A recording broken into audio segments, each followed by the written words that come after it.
quand tu as vu tous ces pionniers-là, qu'est-ce qui t'a marqué en fait sur sur leur vision du management? Le courage de faire les choses différemment, l'humilité de se remettre en question systématiquement.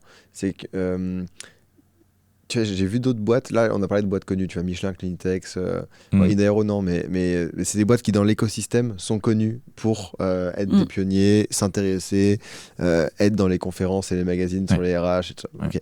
Mais j'ai vu aussi plein d'autres boîtes qui sont pas connues du tout, qui ne sont pas du tout là-dedans et qui, en fait, ont, juste par bon sens de l'observation du terrain, le bon sens d'observation d'autres secteurs, d'autres boîtes qu'elles ont croisées à des moments, se sont dit « Ah, mais il faut qu'on fasse les choses différemment ».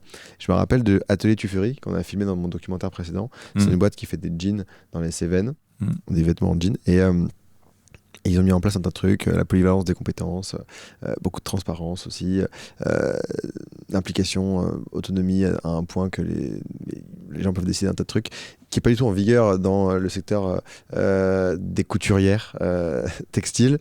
Et en fait, quand il est venu à l'avant-première, Julien, le patron, il m'a dit c'est marrant parce que je me rends compte qu'il y a des gens qui ont théorisé des trucs que nous on fait avec juste l'observation et le bon sens Sevenol qu'on a.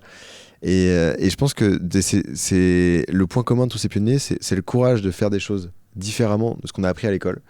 Et juste en se disant, mais en fait, ça aurait plus de sens de le faire comme ça, en regardant ce qui se passe sur le terrain, le job, en écoutant le retour des personnes qui sont managées elles-mêmes, parce que c'est elles qui sont sur le terrain, qui savent exactement ce dont elles ont besoin. Et cette humilité de se remettre en question de façon permanente, c'est aussi ce qui fait que du coup, t'as pas mal de pionniers qui sont pas identifiés, qui sont pas connus, parce que ils mesurent surtout ce qu'il leur reste à faire que ce qu'ils ont déjà fait. Donc ils sont pas hyper à l'aise à l'idée de prendre la parole sur tout ce qu'ils ont fait, et ils trouvent que c'est pas dingue, tu vois, alors qu'en fait c'est dingue par rapport à un tas d'autres boîtes.